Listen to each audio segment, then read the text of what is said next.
ჯანგველაძის ადვოკატი პროკურორ გია შაიშმელაშვილის საქმიდან ჩამოშორებას ითხოვს და ასახელებს რამდენიმე არგუმენტს, რის გამოც თulis, რომ პროკურორი უნდა საქმეს ჩამოცილდეს. ამბობს, რომ ერთი მხრივ ამ დრომდე არ არის კვალიფიკაცია შეცვლილი და შეკვეთილ მკვლელობა და არ კვალიფიცირდება ჯანგველაძის საქმე, არა და ადვოკატის მტკიცებით ყველაფერი არის და არსებობს მტკიცებულებები ამის დასადასტურებლად. ამ ეტაპზე ჯანგველაძის საქმეზე ორი პირია დაკავებული, ერთი ვინც გამოძიების მტკიცებით ისროლა ჯანგველაძის მიმართულებით და მეორე პირი სანდრო წივწივაძე რამდენიმე კვირის წინ დააკავეს, რომელსაც ედავებიან, რომ სავარაუდოდ სწორედ მისი კუთვნილი იარაღი გადასცა მან დაკავებულს, მკვლელობაში ბრალდებულს და სწორედ მისი კუთვნილი იარაღით მოხდა მკვლელობა. ამ შემთხვევაში, როგორც ჯანგველაძის ინტერესების დამცველი, ისე წივწივაძის ინტერესების დამცველი ამბობენ, რომ პროკურატურამ რეალურად გამოგონილი ბრალდება ჩაწერა საქმის მასალებში, რადგან წივწივაძე ამტკიცებს, რომ მას ეს იარაღი წლების წინ ჰქონდა მფლობელობაში, შემდეგ დაკარგა და უკვე აღარ იცის ყვალი სად მიდიოდა და ვის ჰქონდა.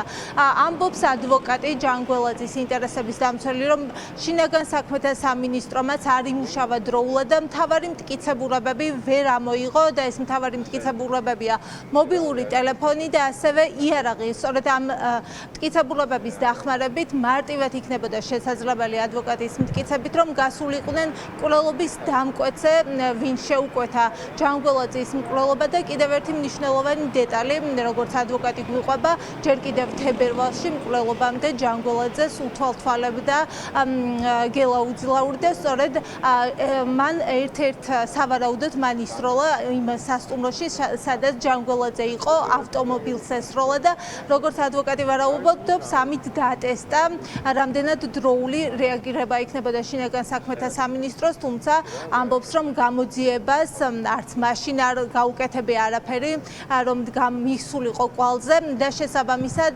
გამოდის ადვოკატის მტკიცებით, რომ რეალურად გამოძიებამ ხელი ვერ შეუშალა ჯანგველაძის ვერც მკვლელობასაც. ახლა მათთვის მთავარია, რომ შეხვდნენ ახალ გენერალურ პროკურორს და ყველა კითხვის ნიშანი, რაც გამოძიებასთან დაკავშირებით აქვს, სწორედ ახალ პროკურორს მოუყვნენ.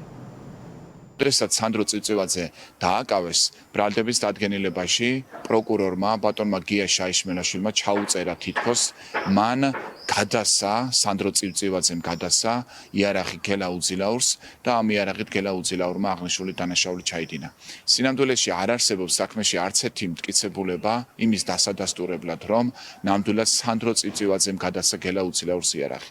უფრო მეტიც, საერთოდ მათი კავშირი ერთმანეთთან არც ერთი მტკიცებულებით არ დასტურდება. შესაბამისად, რატომ ჩაწერა მსგავსი რამ ბრალდების დადგენილებაში პროკურორმა? მიზანი ერთია, მიზანი არის ის, რომ საქმის გამოძიება არ მოხდეს, საქმიდან ამოირიცხონ მკვლელობის შემკვეთები და სქემა იყოს მარტივი. წივწივაძე, უძილაური და კონკრეტული ქმედება. ასევე იმ შემთხვევაში, თუ ამ მკვლელობის შემდეგ პოლიცია იმოქმედებდა სწრაფად, ეფექტურად, მყისიერად, ჩვენ გვექნებოდა მოცემულობა, რომ საქმეში უკვე ნამდვილად იქნებოდა ჩადებული მკვლელობის იარაღიც და ტელეფონიც, რომლითაც გელა უძილაური კომუნიკაციობდა სავარაუდო შემკვეთებთან. ჩვენი მოთხოვნა არის, რომ საქმეზე შეიცვალოს პროკურორი და სხვა პროკურორმა გააგრძელოს საქმეზე მუშაობა და დაზარალებულის ასევე თხოვნა არის, რომ მოგვეცეს შესაძლებლობა შეხვდეთ საქართველოს გენერალურ პროკურორს. ჩვენი თხოვნა არის, რომ გენერალურმა პროკურორმა პირად კონტროლზე აიყვანოს აღნიშნული საქმე.